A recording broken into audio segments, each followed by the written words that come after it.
আল্লাহ রাব্বুল আলামিন নবীজিকে ডাক দিয়ে বললেন, নবী গো, আপনি গোটা দুনিয়ার মধ্যে জানায়া দিয়ে নিজে জাহান্নামের আগুন থেকে বাঁচো, অপরকে জাহান্নামের আগুন থেকে বাঁচাও, এই আদেশ দিয়েছেন আল্লাহ। সেই আল্লাহকে আবার ডাক দিয়ে বলেন তো আল্লাহ, আবার জোর আওয়াজ দিয়ে বলেন আল্লাহু আকবার।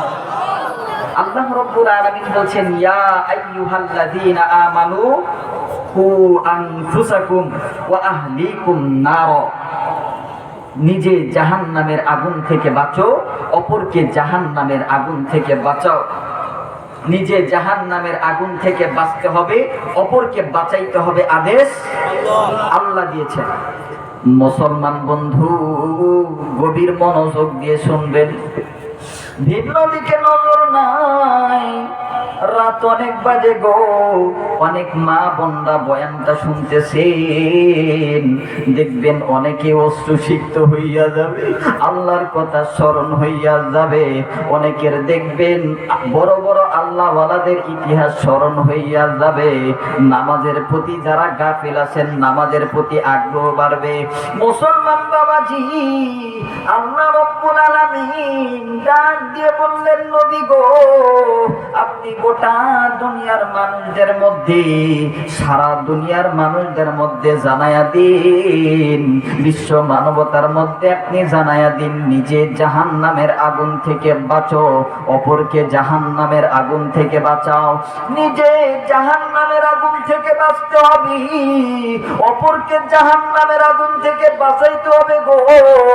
এ মুসলমান বন্ধু, আপনি যদি দেখেন আপনার সন্তান জাহান্নামের দিকে দৌড় দিতেছে, নামাজ না আদায় করিয়া ভিন্ন ভিন্ন নেশাগ্রস্তের মধ্যে লিপ্ত হয়ে যাইতেছে, এ মুসলমান বন্ধু, আপনি একজন অভিভাবক হইয়া সন্তানকে সুন্দর করে ধরবেন, বাবা ওদিকে যায়ও না, নিজে জাহান্নামের আগুন থেকে বাঁচবো। নিজের ছেলে সন্তান, আহাল যারা আপনার আত্মীয় স্বজনের মধ্যে আছে, আপনার বন্ধু বান্ধব আছে, সবাইকে জাহান্নামের আগুন থেকে বাঁচাবো। আওয়াজ দিয়ে বলেন ঠিক কিনা? মুসলমান বন্ধু, আল্লাহর রাসূল সাল্লাল্লাহু আলাইহি ওয়াসাল্লাম হযরতে সাহাবায়ে কিরামকে নিয়া একটা মজমার মধ্যে বসা আছে। এই মজমার মধ্যে একজন সাহাবী ডাক দিয়ে বললেন, নবী গো, জাহান্নামীদেরকে আযাব দেওয়ার জন্য, জাহান্নামীদেরকে শাস্তি দেবার জন্য দুনিয়ার আগুনই তো যথেষ্ট।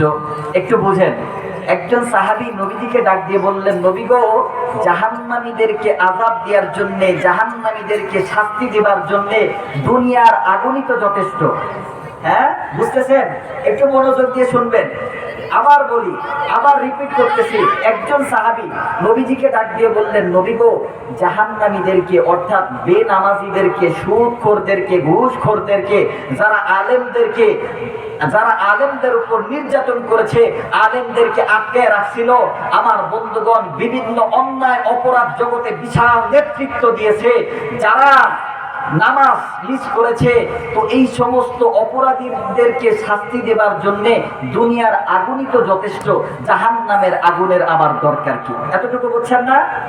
তো দেখেন, যখন এই সাহাবী সুন্দর করে বললেন, নবীজি ডাক দিয়ে বললেন, সাহাবী রে, দুনিয়ার আগুন যথেষ্ট নয়, যারা সুদ খায়, যারা ঘুষের মধ্যে লিপ্ত, অন্যায় অপরাধের মধ্যে লিপ্ত আছে, এদেরকে শাস্তি দেবার জন্য, এদেরকে আযাব দেওয়ার জন্য দুনিয়ার আগুন যথেষ্ট নয়, জাহান্নামের আগুনকে আরো হেট দেওয়া হবে, জাহান্নামের আগুনকে 70 গুণ হিট দেওয়া হবে। এরপর জাহান্নামীদেরকে বিশাল ওই আযাবের সম্মুখীন হইতে হবে। মুসলমান বন্ধু, গভীর মনোযোগ দিয়ে শুনবেন গো, নবীজি সাল্লাল্লাহু আলাইহি ওয়াসাল্লাম ওই মজলিসের মধ্যে জাহান্নামের আগুনের বর্ণনা দিতেছেন। জাহান্নামের আগুনের বর্ণনা দিতে গিয়া নবীজি সাল্লাল্লাহু আলাইহি ওয়াসাল্লাম অশ্রুসিক্ত হইয়া গেছে। যখন নবীজি সাল্লাল্লাহু আলাইহি ওয়াসাল্লাম অশ্রুসিক্ত হইয়া গেল, সাহাবায়ে কেরাম কেমন যেন অশ্রুসিক্ত হইয়া গেছে।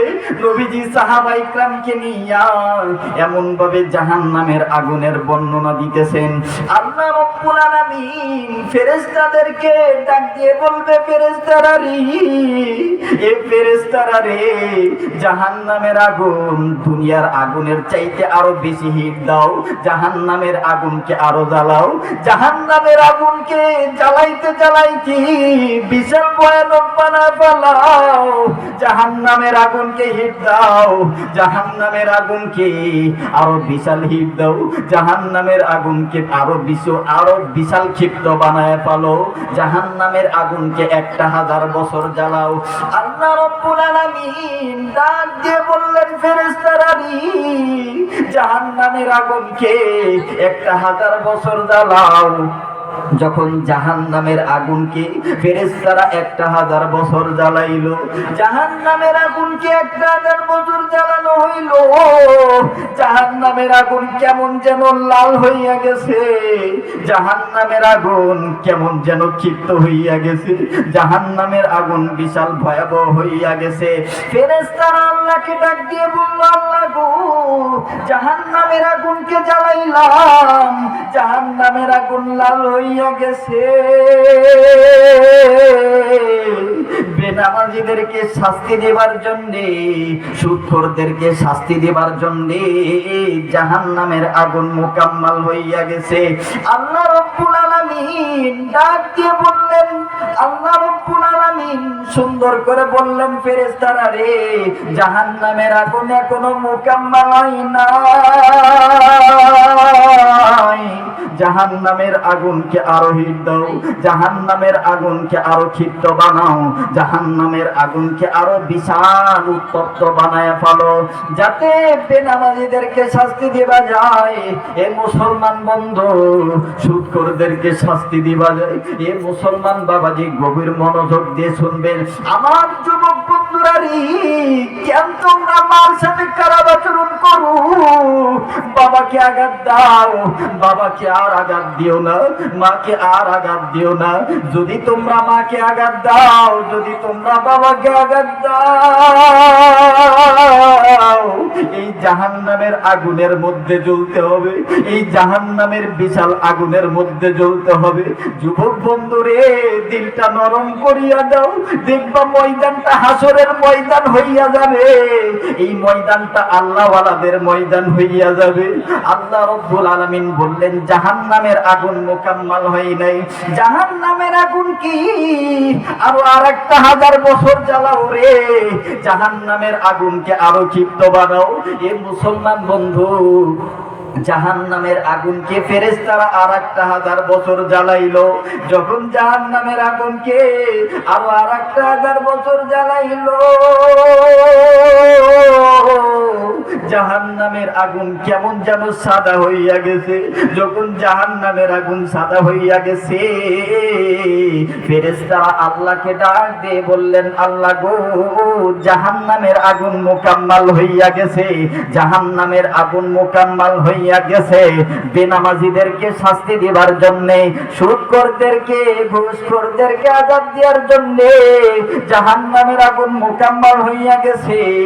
আল্লাহ রাব্বুল আলামিন ডাক দিয়ে বললেন, না না না, জাহান্নামের আগুন এখনো মুকাম্মাল হয় নাই, জাহান্নামের আগুন কি আরো 1000 বছর জ্বালাও, জাহান্নামের আগুনকে আরো ক্ষিপ্ত বানায় ফেলাও।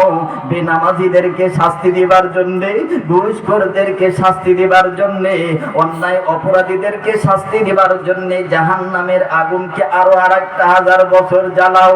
মুসলমান বন্ধু, ফেরেশতারা জাহান্নামের আগুনকে 1000 বছর জ্বালাইলো। যখন জাহান্নামের আগুনকে আরো আরেকটা 1000 বছর জ্বালাইলো, জাহান্নামের আগুনকে আরেকটা 1000 বছর যখন জ্বালাইছে, জাহান্নামের আগুন কেমন যেন অন্ধকার হইয়া গেছে। জোরে কোন নাউজুবিল্লাহ। একটু জোর আওয়াজ দিয়ে বলেন নাউজুবিল্লাহ। মুসলমান বন্ধু, যখন জাহান্নামের আগুন অন্ধকার রূপে আসলো, ফেরেশতারা ডাক দিয়ে বলল, জাহান্নামের আগুন তো মোকাম্মল হইয়া গেছে, আল্লাহ আর কি জ্বালানোর দরকার আছে? জাহান্নামের আগুনকে কি আরো ক্ষিপ্ত বানানোর দরকার আছে? আল্লাহ রাব্বুল আলামিন ফেরেশতাদেরকে ডাক দিয়ে বলল, ফেরেশতারা রে, জাহান্নামের আগুনকে আর জ্বালানোর দরকার নাই, জাহান্নামের আগুন মোকাম্মল হইয়া গেছে। এ মুসলমান বন্ধু, জাহান্নামের আগুন এত ক্ষিপ্ত হবে কেন? এখনো নামাজ ছাড়িয়া দিছো, কেন এখনো নামাজ ধরো না?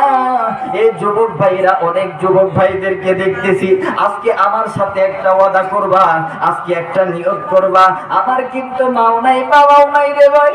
এ মুসলমান বন্ধু, এই পর্যন্ত আসতে যায়া আমাকে অনেক দুঃখ যন্ত্রণা সহ্য করতে হয়েছে। এ মুসলমান বন্ধু, যুবক ভাইরা রে, আমার সাথে একটা নিয়ত করবা, আর কোনোদিন মাকে আঘাত দিবা না, আর কোনোদিন বাবাকে আঘাত দিবা না, আর কোনোদিন নামাজ ছাড়বা না। এই নিয়তটা আমরা করতে রাজি আছি না? হাতটা উঠা। একটাবার মালিককে ডাক দিয়ে বলেন আল্লাহ, আবার ডাক দিয়ে বলেন আল্লাহু আকবার, আবার ডাক দিয়ে বলেন আল্লাহু আকবার। এবার হাতটা একটু নাড়ান, নারায় বলেন, আল্লাহ, জীবনে যা ভুল করেছি আপনি আমাকে মাফ করে দেন, আমাদের সকলকে মাফ করে দেন। সকলে বলেন আমিন। আর জীবনে নামাজ মিস করব না। ওটা ইনশাআল্লাহ বলেন, আর জীবনে নামাজ মিস করব না, আর জীবনে মিথ্যা বলবো না, আর জীবনে সুদ খাবো না, আর জীবনে ঘুষের ভিতরে যাব না। যুবক ভাইরা নিয়ত করেন, মাকে আঘাত দেব না। একটা বার নিয়ত করেন, মাকে আঘাত দেব না। ঠাট্টা নামা, আমার কিন্তু মা নাই। অনেক আগের থেকে, একেবারে যখন আমার অল্প বয়সী, আমার বয়সটা একেবারে অল্প, ওই সময় মাকেও হারাইছি, বাবাকেও হারাইছি। পরে মিরপুর 1 নম্বর আরজাবাদ মাদ্রাসায় আমার লেখাপড়া, ওইখানেই আমার দাওরা শেষ হয় আর কি। সবাই আমার জন্য দোয়া করবেন। দেখবেন এখনো সময় আছে, এখনো সময় আছে। যুবক ভাইরা, মাকে আঘাত দিও না, বাবাকে আঘাত দিও না। যদি মাকে আঘাত দাও, বাবাকে আঘাত দাও, এই বিশাল ভয়াবহ জাহান্নামের আগুনের মধ্যে জ্বলতে হবে। এখানে আলেমগণ আছেন, উম্মতের হক্কানি আলেমগণ আছেন। আপনারা জানেন, আল্লাহ রাব্বুল আলামিন এক আয়াতের মাধ্যমে জানিয়ে দিয়েছেন, ওয়াকুদুহান নাসু ওয়াল হিজারা, জাহান্নামের ইন্ধন হবে মানুষ। আল্লাহ রাব্বুল আলামিন বলেছে, জাহান্নামের আগুনের ইন্ধন হবে মানুষ। ওয়াকুদুহান নাসু ওয়াল হিজারা, নাস শব্দটা আসছে, তো আপনারা সবাই জানেন নাসুন, এই শব্দটার অর্থ মানুষ। আওয়াজ দিয়ে বলেন ঠিক কিনা? তো জাহান্নামের আগুনের ইন্ধন হবে মানুষ। তো আমরা সবাই এই জাহান্নামের আগুন থেকে নিজে বাঁচবো, অপরকে বাঁচাবো। রাজি আছি না ইনশাআল্লাহ?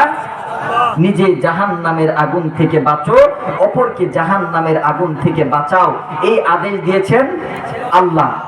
সেই আল্লাহকে আরেকটা বার ডাক দিয়ে বলেন তো আল্লাহ। আবার মালিককে ডাক দিয়ে বলেন আল্লাহু আকবার, আবার ডাক দিয়ে বলেন আল্লাহু আকবার। দেখবেন এইবার আরেকটু গভীর মনোযোগ দিয়ে শুনবেন। এখন আমাদের বর্তমান সময়ে ইসলাম নিয়ে ষড়যন্ত্র হইতেছে। আমরা মুসলমান, আমাদের ধর্ম ইসলাম। ইসলাম এমন একটি ধর্ম যেটা অশান্তি দূর করে শান্তি আনে। আওয়াজ দেন ঠিক কিনা? এই দুনিয়ার মধ্যে অসংখ্য অগণিত ধর্ম রয়েছে, যেমন ইসলাম ধর্ম, হিন্দু ধর্ম, বৌদ্ধ ধর্ম, ইহুদি, খ্রিস্টান, ইয়াজিদি, মান্দাই, জৈন, শিখ, শাক্ত, সিন্ত ইত্যাদি ইত্যাদি। এই সবগুলো ধর্মের মধ্যে সর্ব উৎকৃষ্ট ও মনোনীত ধর্ম হলো ইসলাম। এটার মধ্যে সন্দেহ আছে? আল্লাহ রাব্বুল আলামিন সূরা আলে ইমরানের 19 নং আয়াতের মাধ্যমে জানিয়ে দিচ্ছেন, ইন্নাদ দীনা ইনদাল্লাহিল ইসলাম। আমি আল্লাহর নিকট মনোনীত ধর্ম হলো ইসলাম।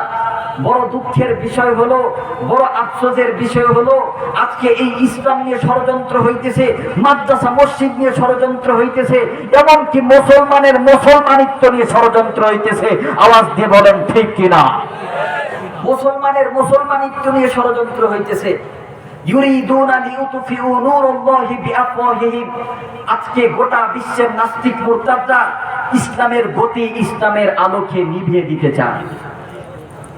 আজকে সারা বিশ্বের মুসলমান নির্যাতিত, মুসলমানদের উপর হামলা হইতেছে, মামলা হইতেছে, মুসলমান হামলার শিকার, মামলার শিকার, মুসলমান গুলিবিদ্ধ হইতেছে, মুসলমানের উপর বোমা হামলা হইতেছে, বোমা বর্ষণ হইতেছে। এটার উল্লেখযোগ্য সবব হেতু হচ্ছে আজকে আমরা মুসলমান ঘুমায় গেছি, জিমায় গেছি, যার কারণে আজকে মুসলমান মাইর খাইতেছে। আওয়াজ দিয়ে বলেন ঠিক কিনা? আজকে আমরা মুসলমান জিমায় গেছি, ঘুমায় গেছি, যার কারণে আজকে মুসলমানদের উপর ভিন্ন ভিন্ন ভাবে হামলা আসতেছে, মামলা হইতেছে। আর আরেকটা বিষয়, মুসলমানদের উপর যে নির্যাতন হইতেছে, এটার আরেকটা সবব হেতু হচ্ছে আমরা মুসলমান সুন্নত থেকে দূরে সরে গেছি। আওয়াজ দিয়ে বলেন ঠিক কিনা? নবীজির যে সুন্নত, এই সুন্নত থেকে আমরা দূরে সরে গেছি।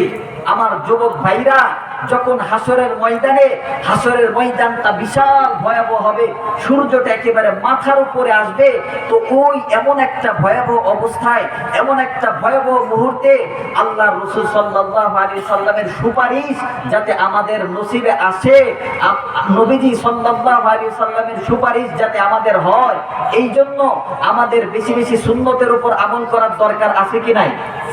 একটু আওয়াজ দিয়ে বলেন, সুন্নতের উপর আমল করার দরকার আছে কি নাই? হাসরের ময়দানে নবীজি সাল্লাল্লাহু আলাইহি সাল্লাম নবীজির উম্মতদেরকে অর্থাৎ আমাদেরকে একেবারে ধাক্কায়া ধাক্কায়া জাহান্নাম থেকে উঠায়া জান্নাতে দিয়ে দিবেন। সুবহানাল্লাহ বলেন। তো এই এমন একটা অবস্থা, নবীজির সুপারিশ অর্জনের জন্য আমাদেরকে তো নবীজির সুন্নতের ভিতরে আসতে হবে। হ্যাঁ, বিশাল ফিতনা দেখা দিবে, একের পর এক ফিতনা আসবে, একের পর এক ফিতনা আসবে। তো এই ফিতনার মোকাবেলা তো উলামায়ে কেরাম এই ফিতনার মোকাবেলা করবেন। আওয়াজ দিয়ে বলেন ঠিক কিনা? তো এই ফিতনার মোকাবেলা আমাদেরকে সামনে অগ্রসর হইতে হবে। যুবক ভাইদেরকে সুন্নতকে আদু আলাইহা বিন নওয়াজিজ, নবীজি সাল্লাল্লাহু আলাইহি সাল্লাম বলেছেন, মুসনাদে আহমদের হাদিস। তো যখন এমন ফিতনা একের পর এক ফিতনা আসবে, নবীজি সাল্লাল্লাহু আলাইহি সাল্লাম বলেছেন, আমার সুন্নতকে মারির দাঁত দ্বারা শক্তভাবে হিট দিয়ে আঁকড়ে ধরো, আমার সুন্নতকে আঁকড়ে ধরো। এখন তো আমার যুবক ভাইরা গান বাজনা নিয়ে লিপ্ত থাকে, গান বাজনাকে আঁকড়ে ধরছে। আওয়াজ দিয়ে বলেন ঠিক কিনা? আমি কি ভুল বললাম? এই দেখেন, এখন যদি এখানে কোনো গায়িকা আসতো, কোনো নায়িকা আসতো, কোনো নায়ক আসতো, ভিন্ন ভিন্ন স্টাইলের সিনেমার নায়ক নায়িকারা আসতো, তো দেখতেন মজমাটা একেবারে ভরপুর ভরা থাকতো। আওয়াজ দিয়ে বলেন ঠিক কিনা? এই ঠিকটা বলতেও কি আপনাদের বুকের মধ্যে একটু সাহস নাই? আরো জোর আওয়াজ দিয়ে বলেন ঠিক কিনা? এখন আমার যুবক ভাইরা, যুবক বন্ধুরা ভিন্ন ভিন্ন জিনিস নিয়ে ব্যস্ত, গান নিয়ে ব্যস্ত, ইত্যাদি ইত্যাদি গুনাহের মধ্যে লিপ্ত। হাইরে যুবক ভাই, আপনি তো দুনিয়ার ঘরটাকে সাজাইলেন, আপনি আপনার দুনিয়ার ঘরটাকে রং করে সাজাইলেন, আপনার মাটির নিচে যে একটা ঘর আছে, এই ঘরটাকে সাজাবে কে? এ যুবক বন্ধু, এ যুবক ভাই, আমার মুরব্বী বাবাজিরা, আল্লাহ রব্বুল আলামিন বলেছেন, ঘাবড়াও না, আমার রহমত থেকে নিরাশ হও না, ফাফিরু ইলাল্লাহ। বান্দা তুমি গুনাহ করেছো, সমস্যা নাই, বান্দা তুমি আমার দিকে আসো, ফাফিরু ইলাল্লাহ। বান্দা তুমি নিরাশ হও না, আমি রবের ক্ষমার দিকে আসো, আমি রবের দিকে আসো। ইন্নাল্লাহা ইয়াগফিরুয যুনুবা জামিআ। আমি আমার বান্দার সারা জিন্দেগীর গুনাহ খাতা মাফ করে দিয়ে জান্নাত দ্বারা ধন্য করব। সুবহানাল্লাহ। ঘাবড়ানোর কিছু না। যুবক, গুনার মধ্যে এতদিন লিপ্ত ছিলা, এখন গুনাহ ছাড়ো, দুনিয়ার ঘরটাকে তো সাজাইলা, এখন মাটির নিচের যে একটা ঘর আছে, এই ঘরটাকে সাজাও। রাজি আছি না আমরা ইনশাআল্লাহ? এই ফুল বয়ানের মধ্যে যদি এই বাক্যটা আমরা আমলে আনি, যে দুনিয়ার ঘরটাকে সাজাইলাম, মাটির নিচের ঘরটাকে সাজাবে কে, এতটুকু যদি আমরা আমলে আনি, আজকের মাহফিল সাকসেস। একজন যদি আমলে আসে, আলহামদুলিল্লাহ আজকের মাহফিল সাকসেস হয়ে যাবে। তো দেখেন কত সুন্দর করে অনেক লেখকরা লিখে গিয়েছেন, ওরে মন আজ মরিলে কান্দিবে কয়জন, যখন আন্ধার ঘরে শুয়াইবে মাটির দেহ মাটি খাবে। আওয়াজ দিয়ে বলেন ঠিক কিনা? যখন আন্ধার ঘরে শুয়াইবে মাটির দেহ মাটি খাবে, ভুলে যাবে আমায় আমার, ভুলে যাবে আমায় আমার আত্মীয় স্বজন। এর মন আজ মরিলে কান্দিবে কয়জন। আওয়াজ দিয়ে বলেন ঠিক কিনা? বললেই শেষ। আপনি আপনার দুনিয়ার ঘর সাজাইলেন, মাটির নিচের ঘরটাকে এবার সাজাবেন। রাজি আছি না আমরা ইনশাল্লাহ? তো মাটির ঘর সাজাইতে গেলে আপনাকে নামাজ ছাড়তে হবে। হ্যাঁ, মাটির ঘর সাজাইতে গেলে নামাজ ধরতে হবে, নামাজ ছাড়লে হবে না। তো আপনাকে নিচে মাটির নিচের ঘরটাকে সাজাইতে হলে আপনাকে বেশি বেশি সুন্নতের উপর আমল করতে হবে। আওয়াজ দিয়ে বলেন ঠিক কিনা? নাকি সুন্নতকে ছাড়তে হবে? নবীজি সাল্লাল্লাহু আলাইহি সাল্লাম বলেছেন, যখন ফিতনা দেখা দিবে আদু আলাইহা বিন নওয়াজিজ, আমার সুন্নতকে মজবুত ভাবে ধরো। আমরা নবীজির সুন্নতকে ধরবো ইনশাআল্লাহ। রাজি আছি না ইনশাআল্লাহ? এইবার দেখেন শেষ একেবারে ফিনিশিং সময়ে এইখান থেকে দোয়া করবেন। আমাদের আরেকজন হযরত আছেন, তো আপনারা সবাই হযরতকে জানেন, হযরতের সম্পর্কে জানেন। উনি দোয়া করেও হযরতের সাথে আমরা বিদায় নেব ইনশাআল্লাহ। রাজি আছি না ইনশাআল্লাহ? এবার দিলটা নরম করে দিবেন, দেখবেন এই ময়দানের ভিতরে এখন সবাই অশ্রুসিক্ত হয়ে যাবে। আবার একটু অনেকের ঘুম ঘুম ভাব, একটু আবার দুইটা হাত উঠান তো, মালিককে ডাক দিয়ে বলেন আল্লাহ। আবার জোর আওয়াজ দিয়ে বলেন আল্লাহু আকবার। আবার মালিককে জোর আওয়াজ দিয়ে বলেন, মায়া নিয়ে দরদ নিয়ে ডাক দিয়ে বলেন আল্লাহু আকবার। হাত নামান। আল্লাহ রাসূল সাল্লাল্লাহু আলাইহি ওয়াসাল্লাম বলছেন, না, গভীর মনোযোগ, ভিন্ন দিকে নজর দিয়েন না। শেষ সময় এক ফোঁটা অশ্রু যদি আপনি যদি অশ্রুসিক্ত হয়ে যান, তো আল্লাহ রব্বুল আলামিন দেখবেন আপনার একজনের ওসিলায় গোটা সবাইকে আল্লাহ রব্বুল আলামিন মঞ্জুরি দান করবেন। তো এই আশায় একটা দোয়া মঞ্জুরি হওয়ার আশায় নিয়তে আমরা বসবো ইনশাআল্লাহ। এখান থেকে আমরা সব কিছু নিয়ে আমরা ওয়াজ শুনলাম, কিন্তু আমাদের ফজরের নামাজ হইল না। তো এটা অনেক দুঃখজনক বিষয়। আওয়াজ দিয়ে বলেন ঠিক কিনা? হ্যাঁ, এবার মনোযোগ দিয়ে শুনবেন। নবীজি সাল্লাল্লাহু আলাইহি সাল্লাম বলছেন, লা ইউমিনু আহাদুকুম হাত্তা আকুনা আহাব্বা ইলাইহি মিন ওয়ালিদিহি ওয়া ওয়ালাদিহি ওয়ান নাসি আজমাইন। দুনিয়ার একজন মানুষও ঈমানদার হওয়া সম্ভব নয় যতক্ষণ পর্যন্ত আমি নবী মুহাম্মদকে নিজের মা বাবা সন্তান সন্ততি আত্মীয় স্বজন এবং দুনিয়ার সকল যা কিছু আছে সব কিছুর থেকে আমি নবী মুহাম্মদকে ভালো না বাসবে, অতক্ষণ পর্যন্ত ঈমানদার হওয়া সম্ভব নয়। যখন এই হাদিসটা বললে, বুখারীর বর্ণনা, মুসলিম শরীফের ভিতরে হাদিসটা উল্লেখ আছে, মুসনাদে আহমদের ভিতরেও আছে। তো ওই সময় তো অনেক সাহাবা ইকরাম ঘাবড়ায় গেছেন। তো সাহাবী আব্দুল্লাহ ইবনে হিশাম বলেন, আমরা নবীজি সাল্লাল্লাহু আলাইহি সাল্লামের সাথে যাচ্ছিলাম। সাহাবী আব্দুল্লাহ ইবনে হিশাম বলেন, আমরা নবীজি সাল্লাল্লাহু আলাইহি সাল্লামের সাথে যাচ্ছিলাম। এমন সময় ওমর ইবনুল খাত্তাব নবীজি সাল্লাল্লাহু আলাইহি সাল্লামের হাত ধরে আছেন। ওমর ইবনুল খাত্তাব নবীজি সাল্লাল্লাহু আলাইহি সাল্লামের হাত ধরে আছেন। তো এমন সময় সুন্দর করে বললেন নবীজি সাল্লাল্লাহু আলাইহি সাল্লাম, হাদিসটাও বললেন। আবার আরেকটা বিষয় বললেন, আমাকে ভালো না বাসলে ঈমানদার হওয়া সম্ভব নয়। তো ওই আবার যখন হেঁটে হেঁটে যাচ্ছেন, ওই সময় ওমর ইবনুল খাত্তাব রাদিয়াল্লাহু আনহু বলছেন যে, নবীজি, আমি আমার জীবনের থেকে আপনাকে, অর্থাৎ দুনিয়ার যা কিছু আছে এই সব কিছুর থেকে আপনাকে আমি অধিক ভালোবাসি, কিন্তু আমি আমার নিজের থেকে নয়। যখন নবীজি সাল্লাল্লাহু আলাইহি সাল্লাম এমন ভাবে বললেন, নবীজি ডাক দিয়ে বললেন, না, আমাকেও সব থেকে আমাকে বেশি ভালোবাসতে হবে।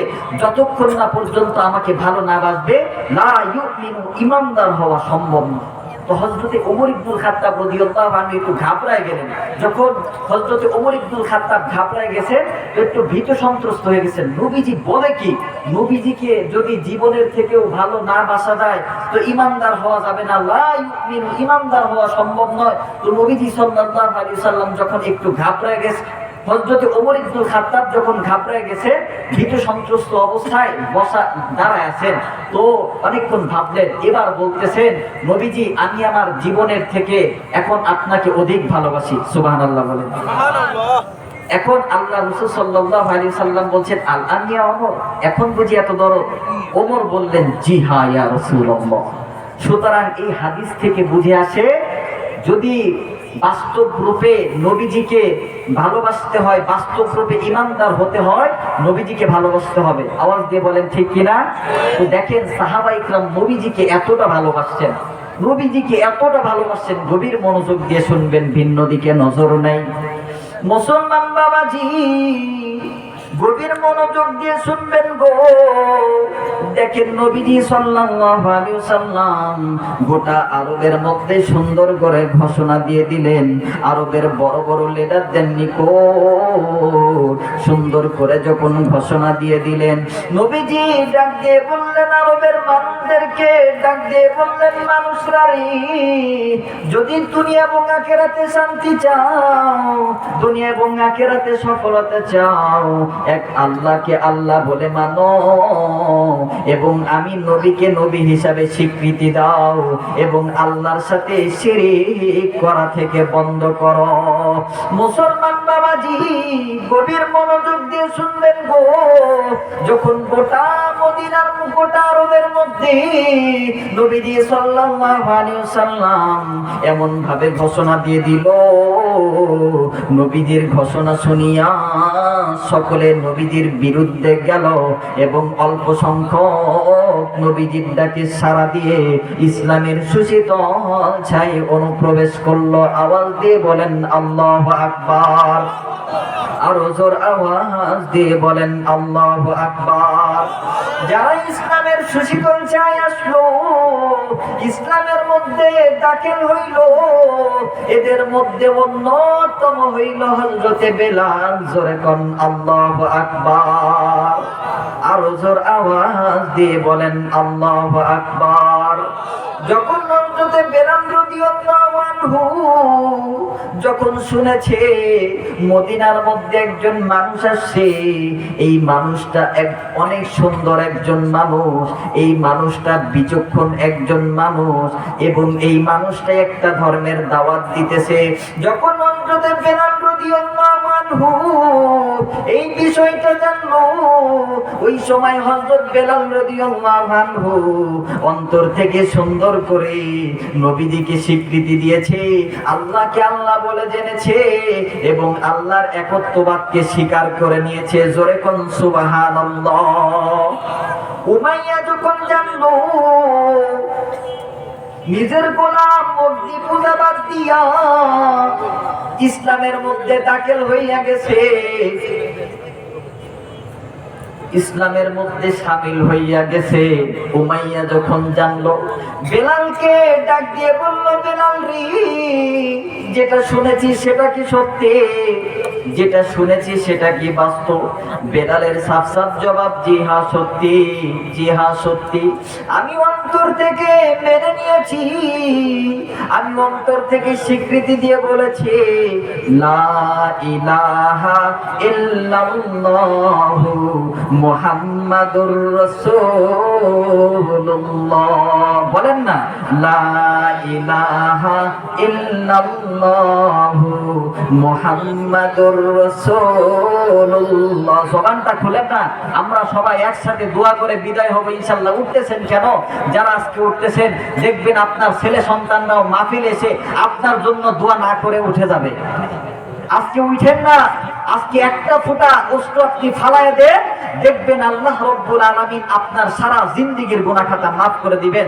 উঠেন না বাবাজি, একটু এলোমেলো লাগতেছে, আর একটু আপনারা একটু সুন্দর করে একটু বসেন না, অনুগ্রহপূর্বক একটু মনোযোগ দিয়ে শুনেন, দেখবেন দিলটা নরম হয়ে যাবে, অশ্রুসিক্ত হয়ে যাবে।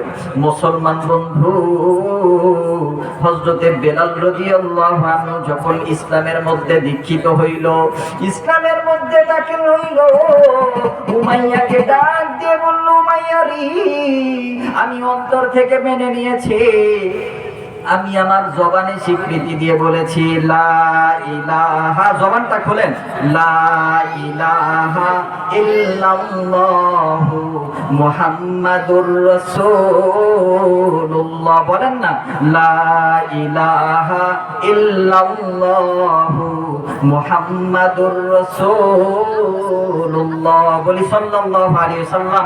আলহামদুলিল্লাহ, উপস্থিত হয়ে গেছেন, হযরত উপস্থিত হয়ে গেছেন।